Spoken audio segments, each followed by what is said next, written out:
5 تا از بهترین روش‌های درمان خانگی کبد چرب. هلو گایز، چطوری بچه‌ها؟ توی این قسمت میپردازیم به 5 تا از روش‌های درمان خانگی کبد چرب. کبد چرب یکی از مشکلات رایج جامعه ما هستش که با تغییرات سبک زندگی و رژیم غذایی نامناسب به وجود میاد. با استفاده از روش‌هایی که داخل ویدیو بهتون میگیم میتونید که با استفاده از اونو کبد چرب خودتون رو داخل خونه درمان بکنید. اولین مورد مصرف میوه و سبزیجاته که یکی از راه‌های مؤثر در درمان کبد چرب افزایش مصرف میوه‌ها و سبزیجاته که این مواد غذایی به علت آنتی‌اکسیدان‌هایی که دارن باعث میشه که کبد چرب شما از بین بره. مورد بعدی کاهش مصرف چربی‌های اشباع شده هستش.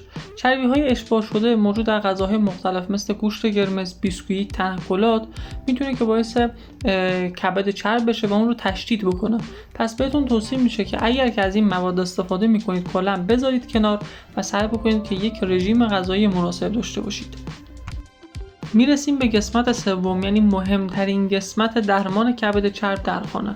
برای اینکه بتونید کبد چرب خودتون رو داخل خونه درمان بکنید بهترین روشش ورزشه و اگر که میخواین خیلی سریعتر این اتفاق بیفته باید به صورت منظم ورزش بکنید و سعی بکنید که برای ورزش ها به صورت هوازی باشه که میتونه تاثیرش رو چندین برابر بکنه.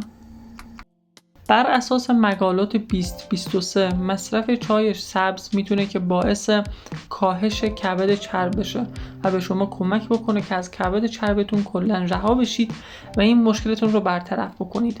پس حتما بهتون پیشنهاد میکنم که روزانه 2 الی 3 فنجان چای سبز مصرف بکنید که این مشکلتون برطرف بشه.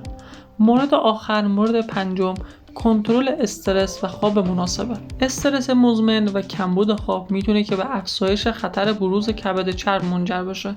بنابراین برنامه‌ریزی برای کاهش استرس و ایجاد یک روال خواب منظم بسیار مهمه و میتونید که از روش‌هایی مثل مدیتیشن، تمرین یوگا، تکنیک‌های تنفس عمیق و ایجاد یک محیط خواب مناسب استفاده بکنید تا بتونیم که اگر که امکان ابتلا به شرایط بیماری کبد چرب رو داریم ازش جلوگیری بکنیم و به این بیماری مبتلا نشیم. خب بچه‌ها، مرسی که تا آخر ویدیو با من همراه بودین. اگر که کانال من رو ساب نکردین حتما ساب بکنید. هر نظر و ایده‌ای هم که داشتین داخل کامنت ها برام کامنت بکنید. حتما کامنت هاتون رو میخونم و سعی بکنیم که همه اطلاعات سلامتیمون رو با کمک هم بیشتر بکنیم تا بتونیم یک جامعه سالم داشته باشیم.